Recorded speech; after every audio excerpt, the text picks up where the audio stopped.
Hey guys, it's Daryl, Louisiana Simple Living. Thanks for coming back out to the garden. Our personal body of knowledge around gardening, it's got to be something we nurture, we practice and put into place and learn over time.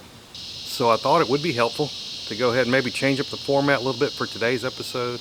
And I'm going to do a question and answer episode based on questions that you, the viewers, have asked. So a couple things we're going to talk about is treated versus untreated wood, in your raised bed garden. And number two is, what is BT and how does it work? Mel's mix, soil mix, where can you get it? And number four is heirloom versus hybrid seeds, and why do I prefer heirloom? So go ahead and subscribe if you haven't subscribed as yet. Like the video, feel free to share it. Let's get started. I've been asked several times about whether you should use pressure treated lumber or untreated lumber for the sides of your raised beds, and you can get kind of a mixed bag of results. Now a lot of people would say, man, you can't do that, don't use treated. In the past, pressure treated wood was treated with a chromium copper arsenate, which arsenic would leach out into the soil, or could leach out into the soil. And in 2003 the EPA basically banned using that type of treatment.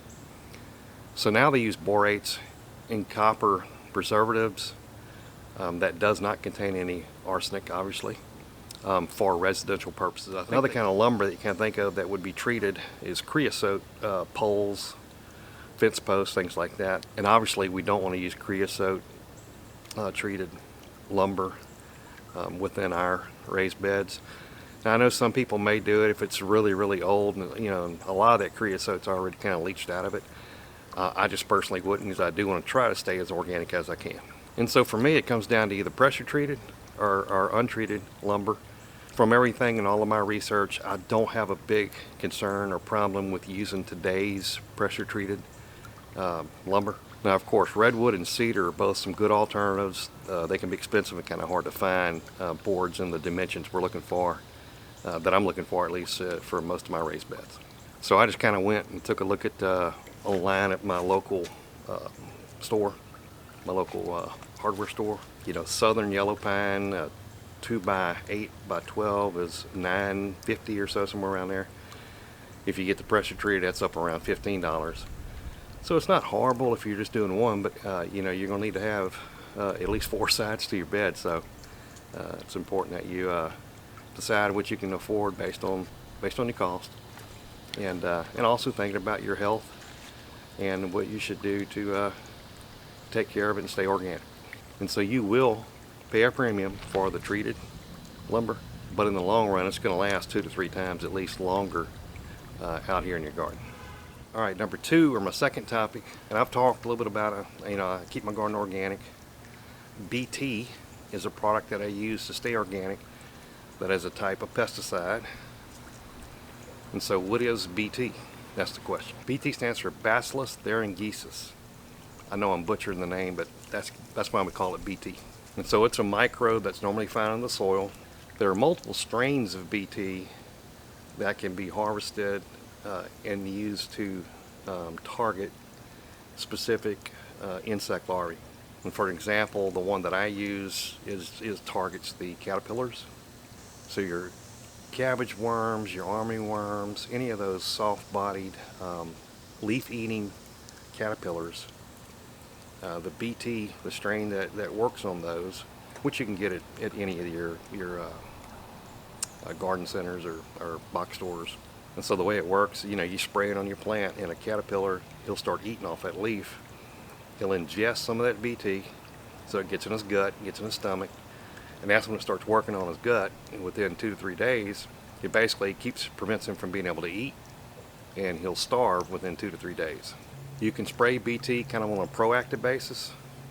Now in South Louisiana, as much rain as we get, you'd have to spray it a bunch, because once it rains, it's going to wash that BT off, and you'd have to reapply it. So when I do my daily surveillance, just walking through, looking at all the plants, if I find a caterpillar, then I'm going to go ahead and get out the BT, spray some of that on those leaves, and I'll know within 2 to 3 days I'm gonna be okay. Now I'll go ahead and I'm gonna hand pick every one that I could see off and kill it.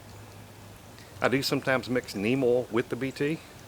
I've never read that that's bad or good. I figured though if I'm going to go ahead and spray for BT, I'm going to spray some neem oil because that also does a really good job with pest control as well. Just 2 points on the health side of BT. It's been registered as a pesticide with the EPA since 1961, so we know it's safe. It's also OMRI listed, which that's a group that basically just they evaluate the different products and it assures us that this is an organic product. Another question I got is around a soil mix that I use that people are asking about. Is really a great soil mix called Mel's Mix. So the question was, where can I buy it? I think Mel's Mix is more of a recipe than a product. I think back in 2014, 2015, it may have been a product.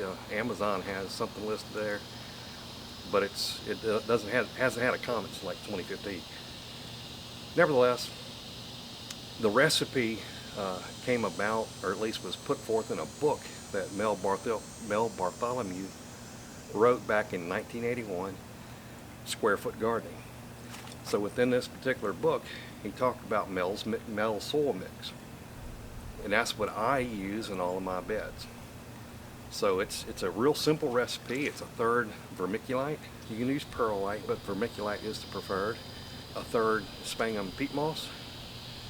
I haven't ever tried coconut coir as a more sustainable solution there, but the sphagnum peat moss sure works. And then a third would be a blend of 3 to 5 different composts. What I mean by that is not just using a third cow manure. So I use composted cow manure, composted chicken manure, mushroom compost, and some compost that I've actually made here in my tumbler. So it's 4 different kinds. And the idea is some of the nutrients may be slightly different ratios and different kinds of compost. It just gives you a much better balanced set of nutrients and micronutrients for your soil. And I've covered in the videos, I've made that before here, mixed it all up in the typical way I do it. Just lay out a big tarp, pour a little bit out of each bag, mix it up. You can get a 5-gallon bucket and dump it in your raised bed. You can also add it, if it's an existing bed, you can add those same components to the very top and work it into the top, 8 inches or so with a fork. And look, it's a little work. Trust me, I've done it a number of times. It's a little work, but it's absolutely well worth it. There are other products you can go buy, raised bed mixes.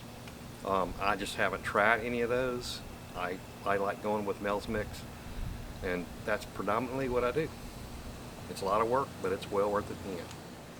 So I'm a gardener who plants exclusively using seeds, and exclusively I use heirloom seeds. So there's a bunch of hybrid seeds. You can go different websites and you can buy those as well.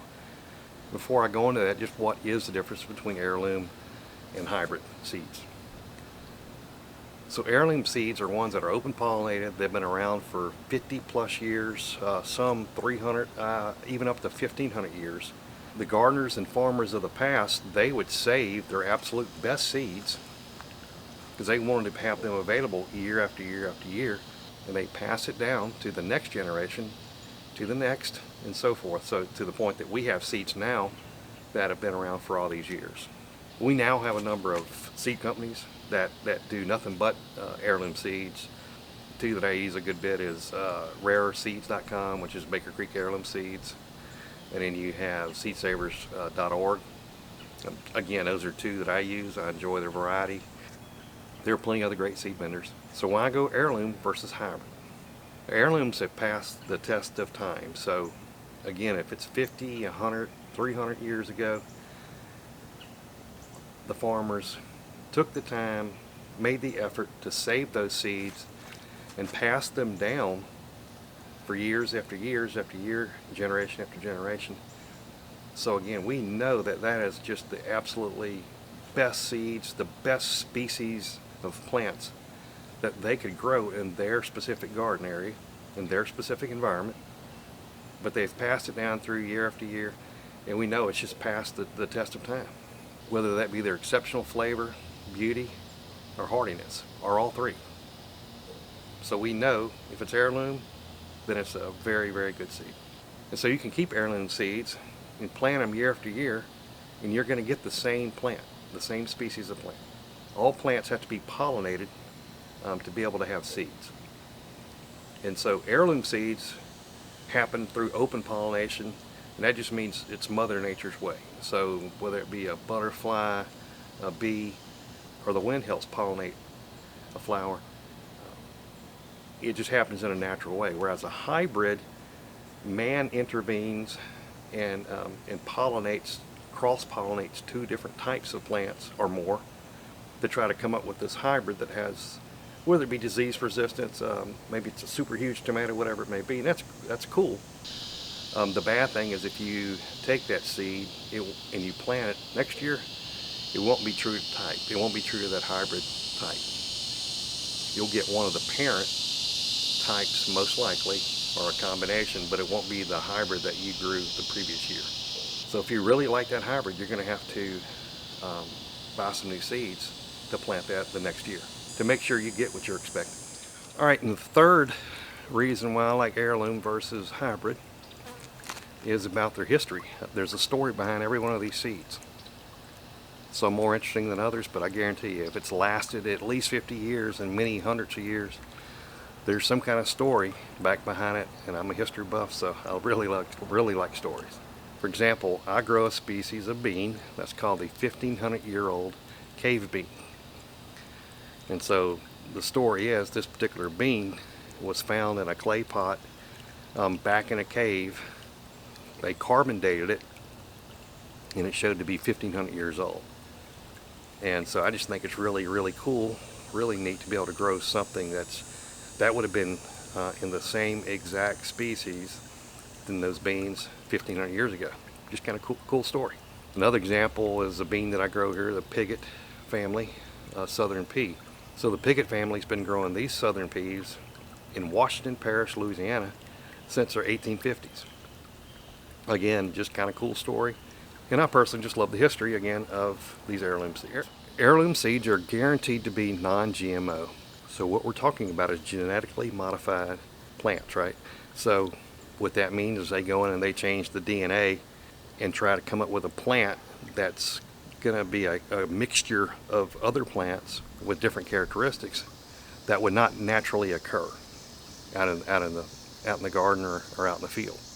And finally, heirloom seeds can be organic. Now, I don't typically buy organic seeds. They are quite a bit more expensive, and not everything is going to be organic that you want.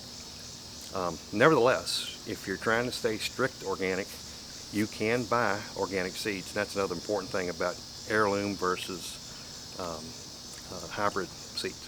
Thanks for joining me at Louisiana Simple Living again today.